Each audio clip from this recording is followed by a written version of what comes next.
มัดแขนบาดนี่ใช่เบิ่งเด้อเอออันนี้เป็นเงินของทางบอต้าเป็นบริมานำเด้อเส้นหนึ่งแล้วก็ทางผู้หลักผู้ใหญ่เป็นฝากมามัดแขนน้ำเส้นหนึ่งพอดีว่าเป็นกับค่าเบี้ยค่างานมื้อนี้ก็เลยบริมาก็เลยว่าฝากวาสดีมานำมัดแขนน้ำว่าซั่นเด้อขอบคุณทุกคนปึ๊บให้กดนี้ลงใต้ลงต่ำเด้อบาทเลยเนาะดีกดเข้าเนาะเอาขึ้นเฮือนใหม่แล้วก็ให้คำให้คูณได้เนาะให้อยู่ดีมีแฮงเหมือนคนอ่อนย่อเนาะหรือว่าเฮ็ดหยังก็ขอให้รุ่งเรืองเด้อบาทนี่เนาะถ้าว่าเฮ็ดหยังก็มีเงินมีคำผู้ใหญ่ให้เฮ็ดให้ก็รักษาเอาคือจังน้องเว้าแหละ อยากได้งามนี่ก็ตื้มเอาบาทนี่เนาะอันนี้วันก่อนยืนมาอ้ายบาทนี่ให้คนนี้เนาะดีกดข่าวได้ทำเด้อเนาะอยู่ดีมีแฮงแต่เป็นคนผู้ดีเด้อจะดื้อเด้อทำเด้อพ่อแม่บอกอย่างกระพังเด้อทำเด้อจะดื้อเด้อจะไปได้ความใครจะมีวันก่อนยืนเด้อเนาะภาษาเนาะลำลาไปก่อนพี่น้องเนาะสวัสดีโดยมามีอย่างสิขอบคุณทางผู้รักผู้ใหญ่คนจะบ่เอ้ยมีความในใจสิบ่นี่ขอบคุณเด้อเอ้ยเพชรให้อยู่ดีไม่แห้งคงเจ็บอย่าให้ได้ความภัยและเอ้ยจุลี่ให้อยู่ดีไม่แห้งสุขภาพแข็งแรงและป้าให้อยู่มันควันยืนสาธุแล้วก็ทางผู้ใหญ่เนาะบ่ได้ประสงค์น้ำเนาะโดยสุขภาพแข็งแรงให้อยู่มันควันยืนสาธุเนาะก็พรคือสิให้เด้อบ่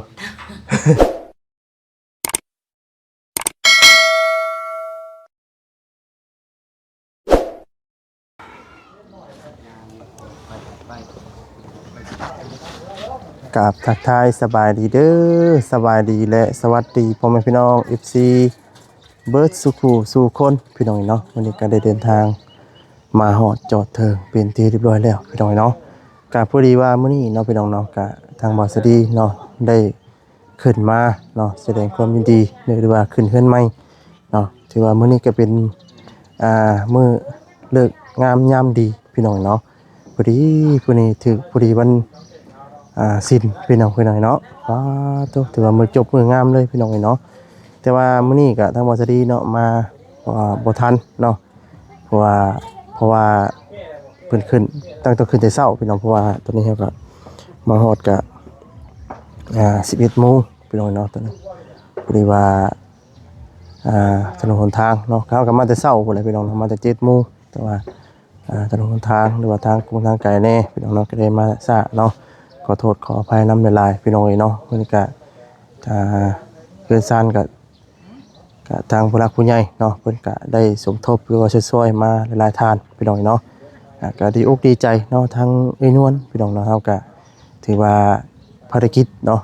สำเร็จไปด้วยดีเนาะพี่น้องเนาะถือว่าเพื่อนซ่านดันเป็นทั้งเอ้ยเพื่อนนี่งามองต้องพี่น้องเนาะมีแต่ให้ทั้งเอ้ยเพื่อนเนาะบทวันรักษาเนาะแหละแต่ว่าเอ้ยเพื่อนเนาะมีเงินคำกองเกี่ยวเนาะถือว่าหาเงินได้เนาะพี่น้องแต่ทางเพิ่นต่อเติมเอาเนาะหรือว่าเทเลซานหรือว่าก่อกุ้งกำลังตกลงตารางเนาะพี่น้องเนาะก็ค่อยหาเติมเอาพี่น้องเนาะก็สำนี้ก็ถือว่าทางผู้ใหญ่เพิ่นก็สุดซอยถือว่าเป็นเทือนเป็นหลังใหญ่เลยนะพี่น้องเนาะก็ดีใจน้ำเพิ่นเนาะพี่น้องแต่เมื่อวานนี้ก็มีจดบทบันทึกเนาะแม่นบ่ให้มีสิทธิ์ขายเนาะถ้าว่าเพิ่นเอาผัวมาอยู่น้ำนี่ต้องเลยไปอยู่น้ำผัวพี่น้องเนาะเฮ้ยนี่ก็จะเป็นของทางลูกนั่นแหละพี่น้องเนาะเอาพี่น้องเนาะมื้อนี้ก็ทางบอสดีเนาะก็ได้เดินทางมานำกัน3 คนพี่น้องเนาะมีทั้งบอเซนแล้วก็บาบุญเพยพี่น้องเนาะมื้อนี้ก็มาแสดงความยินดีให้ได้พี่น้องเนาะขึ้นเฮือนใหม่หรือว่าคำคูณนำกันพี่น้องเนาะถือว่ามื้อนี้ก็มาฮอดจอดถึงเนาะพี่น้องเนาะก็สวยๆแน่ แล้วก็มีทางผู้รักผู้ใหญ่เนาะก็ได้ฝากเงินมาเนาะพี่น้องเนาะ100,000เนาะมามัดแขนเนาะพี่น้องเนาะหรือว่าผูกแขนพี่น้องเนาะขึ้นเฮือนใหม่เนาะแสดงความยินดีเนาะมา แล้วก็มีของทางบอต้าพี่น้องเนาะทางบอต้าก็ฝากมาแคนหรือว่าผู้แคนเนาะ100,000พี่น้องเนาะก็ดีอกดีใจนํเนาะถึงว่า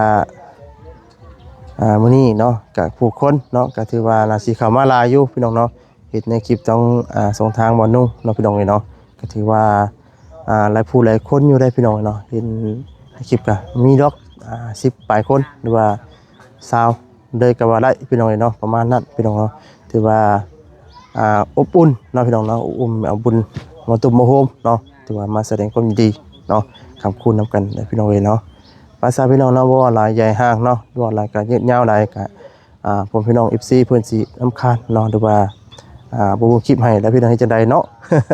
เอาจังไดก็ขอโทษขออภัยเด้อพี่น้องเด้อเนาะถ้าว่าผิดพลาดประการใดเนาะว่าบ่มโนทูจังไดก็ขอโทษขออภัยนํเนาะแต่ก่อนที่สิเข้าไปหาทั้งเอิ้นนวลเนาะก็ทางวัดสดิก็ขอฝากแน่พี่น้องเนาะฝากเป็นกำลังใจแล้วก็บ่กดข้ามโฆษณาแล้วก็ฝากเบิ่งคลิปให้เด้อพี่น้องเด้อเนาะคนละไลค์ละแชร์คนละละโป้ละไรพุ่นน่ะกดมักกดกระลิ่งให้แน่พี่น้องเนาะไปทางวัดสดิจะได้มีกำลังใจเนาะเฮ็ดคลิปต่อไปพี่น้องเนาะคือว่าได้พี่น้องเนาะคือมื้อนี้นี่ก็เฮาก็ได้เงินได้คำเนาะหรือว่าจากพ่อแม่พี่น้องได้ซัพพอร์ตอะไรพี่น้องเนาะเบิ่งคลิปให้เนาะแต่ว่าพ่อแม่พี่น้องเพิ่นบ่เบิ่งคลิปให้แล้วก็บ่กดข้ามโฆษณาให้นี่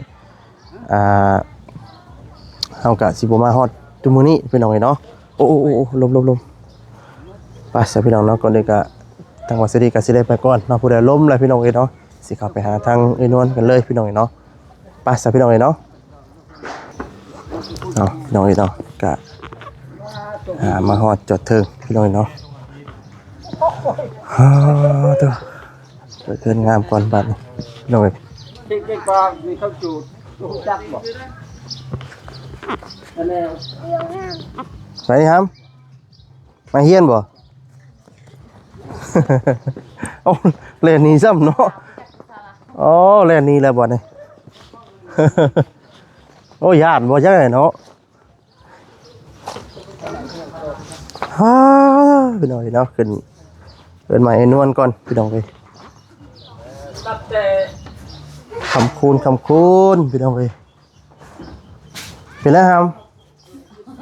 เหือออกไปยังเหือออกรถหาเหือออกก่อนยันสาดขาดนะปูเหือออกใช่ก็อันบาไว้ว่านนี่ได้จ้ะจะถิ่มได้พับเอาเลยพับเอาอย่ามันขาดได้เนาะมันนะครับ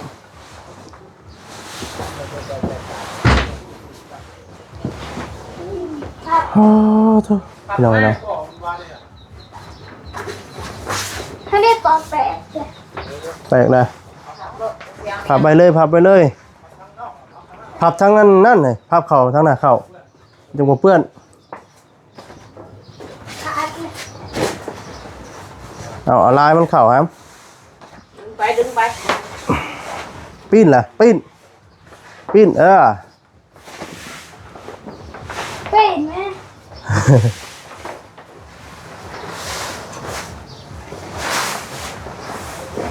ดึง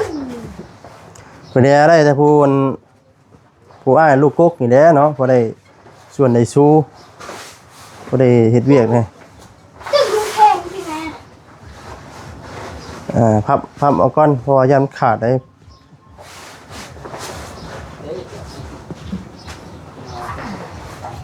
โอ้พี่น้องเอ้ยตัวแบแรงนี่นอนเฮือนใหม่แล้วแบแรงนี่เนาะบ่นอนหนาวอีกเด้อบัดนี้ง่ายเฮ้ยเอาคือแม่เจ้าภาพนะห้ามถึงแล้วนะ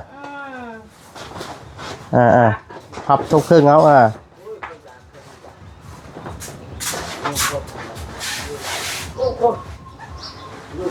กินหมองมาแต่ใส่ไปจ้ะ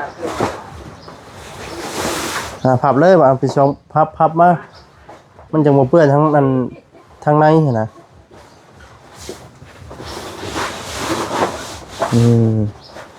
ขาวได้ไหม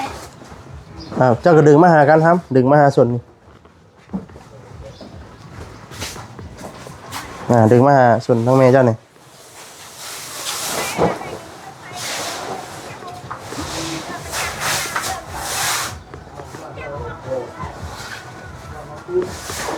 ตัวพับพี่ใบบัน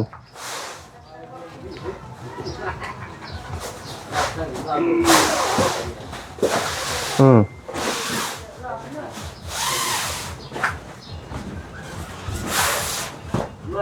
ให้มันซ้ำกันครับดึงให้มันซ้ำกัน ลา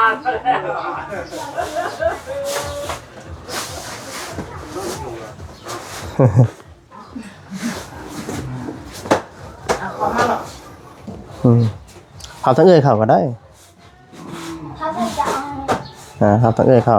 พับเก็บส่วนได้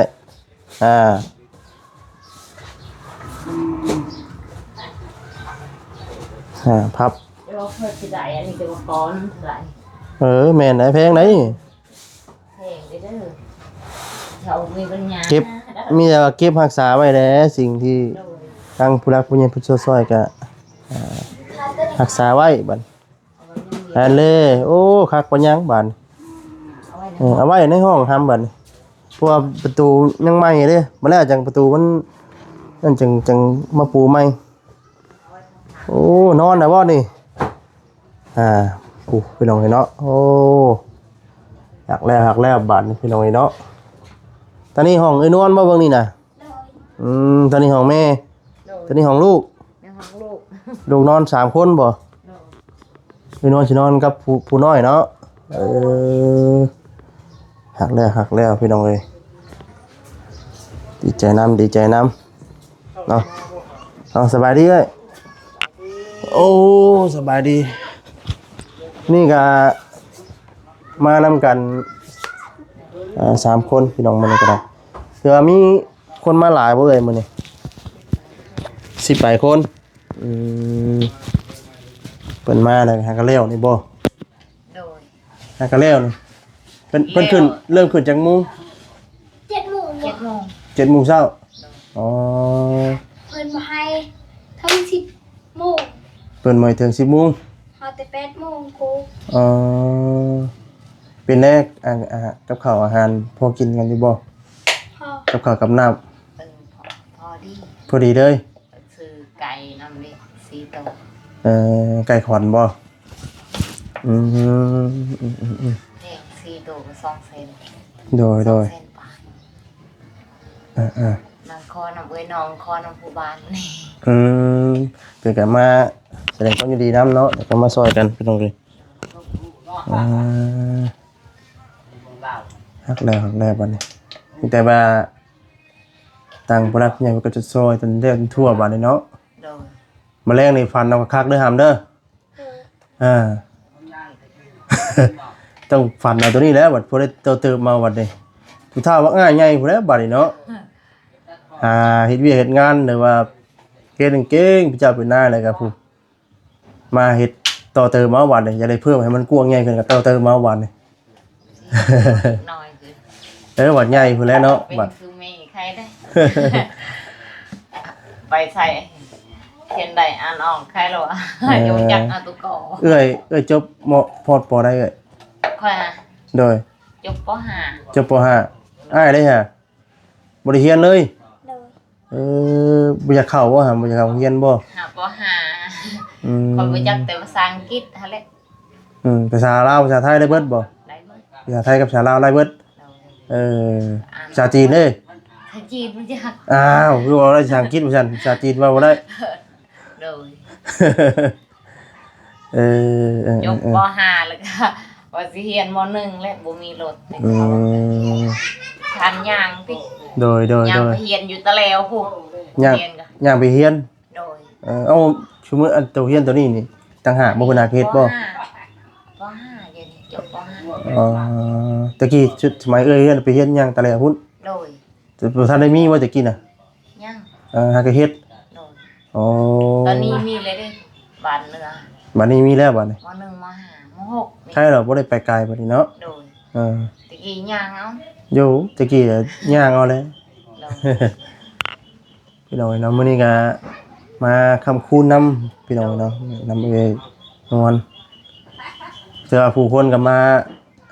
คำคูณนำหลายเติบมื้อนี้เนาะญาติพี่น้องเปิดหากันเมื่อมื้อนึงนี่บ่ กับเมืองนึง วันนู้นนะครับเมืองนึงนี่แต่ว่ากลับมาแต่เช้าผู้ได้เราก่อนเนาะ ไปเศร้า อย่ามาแต่เช้าอยู่นี่ก็เอ้ยมาแต่7 โมงอยู่แต่ว่ามันคือว่าแหละตรงหนทางไกลแน่แล้วก็ทางยากแน่ก็เลยมาช้าพี่น้อยที่จริงทั้งว่าชรีกับบ่แซนก็มาแต่เช้าอยู่แล้วมาแต่7 โมงพุ่นแหละ6 7 โมงพุ่นแหละแต่ว่าหนทางเนาะคืออย่างที่ผ่านมานะมาก็ว่ามาแต่เช้าอยู่แต่ว่าตกมาก็ตอนบ่ายคือเก่าทีละ โดย สาเหตุที่ว่าบ่ให้ท่าก็ได้เนาะ ยันว่าเสียเลือกเสียยามพุ่นแหละ โดย ใช้อันพายได้ใช่เอ่ยมามัดเขนน้ำมีบ่เบิดได้บ่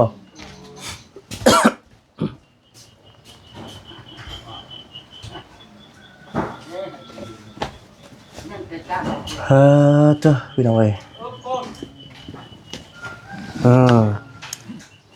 มัดเขนน้ำพี่น้องเอ้ยก็มาทำคู่น้ำพี่น้องเอ้ยมื้อนี้ก็ได้เนาะ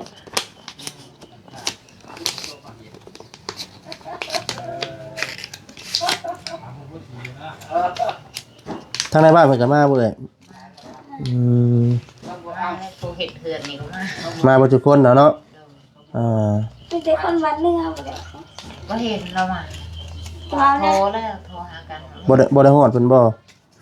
ฮอดอยู่บ่ บ้านได้โทร อ๋อ ก็ยังไปวันเนื้อ มีที่ฮอบเชียนอยู่บ่เอ้ยคิดหน่อยฮะครับฮอบอยู่บ่อืม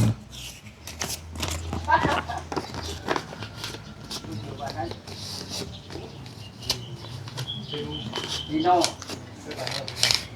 วันนี้คือสีมนครึ้มมื้อนี้เนาะคือเพิ่นสิตกสิหยังครับพี่น้องเอ้ยครึ้มมืดครึ้ม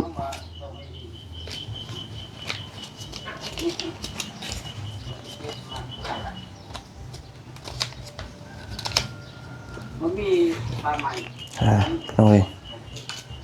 มัดแขนบาดนี่ใส่เบิ่งเด้ออันนี้เป็นเงินของทางบอต้าเป็นบ่ได้มานำเด้อโดย เส้นหนึงแล้วก็ทางผู้หลักผู้ใหญ่เพิ่นฝากมามัดแขนนำเส้นหนึงพอดีว่าเพิ่นก็ค่าเวียกค่างานมื้อนี้ก็เลยบ่ได้มาก็เลยว่าฝากวาสดีมานำมัดแขนนำว่าซั่น โดย เด้อขอบคุณก่อนปึ๊บให้กดนี้ลงใต้ลงต่ำเด้อบาทนี้เนาะดีกดเข้าเนาะเอาขึ้นเฮือนใหม่แล้วก็ให้ค้ำให้คูณได้เนาะให้อยู่ดีมีแฮงให้คนอ่อนย่อเนาะหรือว่าเฮ็ดหยังก็ขอให้รุ่งเรืองเด้อบาทนี้เนาะถือว่าเฮ็ดหยังก็มีเงินมีคำผู้ใหญ่ให้เฮ็ดให้ก็รักษาเอาคือจังน้องเว้าแหละ อยากได้งามนี่ก็ตื้มเอาบาทนี่เนาะอันนี้วันก่อนยืนมาบาทนี่ให้คนนี้เนาะดีกดข่าวได้หำเด้อเนาะอยู่ดีมีแฮงอย่าเป็นคนผู้ดีเด้ออย่าดื้อเด้อหำเด้อพ่อแม่บอกอย่างกระพังเด้อหำเด้ออย่าดื้อเด้อจิตบ่ได้ความใครจะมีวันก่อนยืนเด้อเนาะบาทนี่ถือว่าร้อยพี่น้องเลยเนาะตัว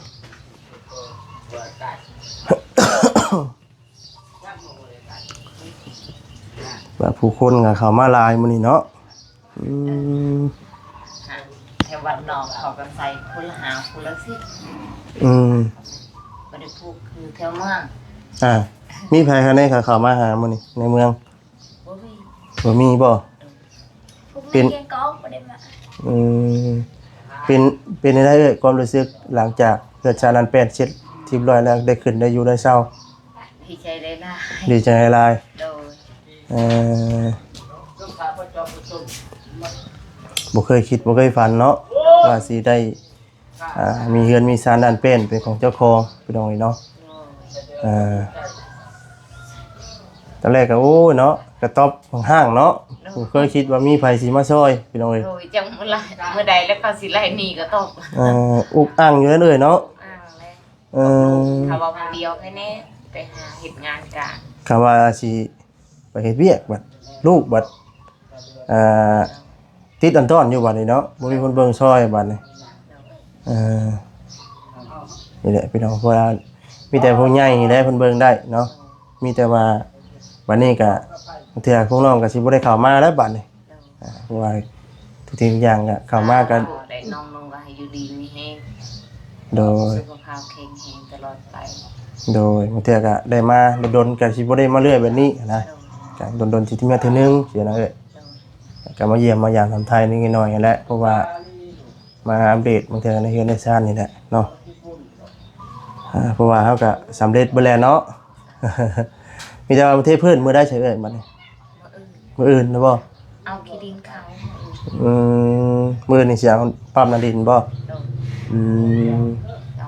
ไปขอ ไผสิเฮ็ดแน่บัด บ่นุ่งแล้วก็คอยกับลูกแค่นั้นแหละแล้วก็กำลังนี่ กับ บ่ดอน พอดอนอ๋อ ดี เฮ็ดนำกันนี่นะเนาะ โดย สามัคคีกันนะสามัคคีคือพลังคือ คือว่าแหละเฮือนชาตินั้นเป็นแล้วกับพอได้ใส่เป็นเพื่อนกันนี่แหละเป็นเอาอีกเนาะทางอ้ายเด้กับอ้ายกับเอิ้นผู้เพิ่นมาช่วยนำ เปิดบ่มาบ่ อายฮะ ฮะ เฮ็ดบ่ได้ดอก เป็นจังได๋คือเฮ็ดบ่ได้ เห็ดอีกเลยยืน เป็นจังได๋เงินลด โดย เอ้าสร้างว่าแต่บัดนี้ เฮ็ดเงิน ว่าดอกน้องเจ้าของก็สิบ่ช่วยเนาะ ลีได้ให้ตอนนั้นค่ะให้อันนั้นเก็บเครื่องของมานี่ให้มางออกเงินหลังนั้นยังบ่มา เออบัดนี้นะอยู่ในกินได้จ้ะบ่ได้แบ่งให้เพิ่นกินบ่จ้ะ แม่ บ่แล้วทำได้หน่อยก็บ่ได้แบ่งเพิ่นมากินก็มา ไม่ทราบนี่เพิ่นได้มาภูเก็ตนำอยู่บ่มาอยู่บ่ มาตอนเช้า อืมดีใจนำได้เพิ่นก็เนาะที่เพิ่นมาเพิ่นก็มาอยู่ เฮ้ย บ่เป็นหยังเลยนี่แต่ว่าคอยสร้างคอยหาไปได้ก็ได้เนาะมีหยังหาเฮ็ดก็หาไปแล้วบัดนี้หาในหมกหน่อไม้ขายหรือว่าหาปูหาปลาขายก็เฮ็ดได้แล้วบาดนี้ ตะกี้ยังว่าตะกี้ยังว่าค่าอยู่ล่ะพวกน้องเข้ามาอยู่ล่ะบ่เห็นเนาะว่าเฮ็ดเทือนซานเห็นว่าเผาเครื่องเผาของอีได้เนาะ โดย เลสาผู้เล่น โดย มาพี่ก่อน เอาดีใจน้ำพี่น้องเอ้ยโธ่มีแต่ทั้งน้องก็สิได้กลับก่อนเด้อบัดนี้เด้อ โดย โอเคสิได้ไปเวียกไป ไอ้ งานทาง ไก่ อื่น เอาให้ไอ้เด้อ บ่เป็นหยังเอ้ยเอาไว้ จงว่า ไว้ ให้ กินรถตอนแรงตอนเที่ยงนี่ก็ได้ไว้ชูกันกินรถได้บ่เป็นหยังกับแปรลาย โดยสาธุ โดยโธ่ภาษาเนาะลำลาไปก่อนพี่น้องเอ้ยเนาะสวัสดีโดยมามีหยังสิขอบอกกับคุณทางผู้รักผู้ใหญ่เพิ่นอยู่บ่เอ้ยมีความในใจอยู่บ่ นี่ผมบอกขอบคุณเด้อเอ้ยเป็ดให้อยู่ดีไม่แห้งความเจ็บอย่าให้ได้ความภัยให้และเอ้ยจุลี่ให้อยู่ดีไม่แห้งสุขภาพแข็งแรงและป้าให้อยู่มันควันยืนสาธุ สาธุและกระทั่งผู้ใหญ่เนาะบ่ได้ประสงค์ออกนามเนาะโดย สุขภาพแข็งแรงให้อยู่มันควันยืนสาธุเนาะโอ้ยพ่นคือสิให้เด้อบ่ อย่าให้ได้บ่มีขนมยั่วได้เนาะ ป้าซะเนาะเอากลับคนทำเด้อบัดนี้เด้อ โอ้ย ลำลาไปก่อนบัดนี้เนาะเอาสบายดี สาพี่น้องเนาะเขาก็สิได้กลับซะก่อนบัดนี้สาพี่น้องเนาะสำหรับที่นี่ทางบัสดีก็สิได้ลำลาพาจากไปก่อนแล้วเนาะก่อนอื่นก็ขอบคุณทางผู้รักผู้ใหญ่ใจดีเบิดทุกท่านทุกคนเนาะที่เข้ามาช่วยซอยเนาะเป็นทางของทางอีนวลดูแลจนทั่วเบิดเนาะหลักๆก็คือทางแม่เพชรแล้วก็จุลี่เนาะแล้วก็แม่ป้าแล้วก็ทางผู้รักผู้ใหญ่เนาะบ่ได้ประสงค์ออกนามพี่น้องเนาะขอให้อยู่ดีมีแรงสุขภาพร่างกายแข็งแรงเนาะมาจากโลกภัยกระจิตทั้งปวงเนาะอายุมันขอนยืนตั้งครอบครัวเนาะหรือว่าสิธุรกิจการงานใดๆก็ขอให้เจริญรุ่งเรืองเนาะตลอดปีและตลอดไปเด้อเนาะมูลค่าเบิดก็ห่วยเบิด100 กว่าล้านไปเลยพี่น้องเนาะตัวป้าสาวพี่น้องเนาะฝากกดไลค์กดแชร์กดติดตามด้วยพี่น้องเด้อเนาะสำบายดีพี่น้องเอ้ย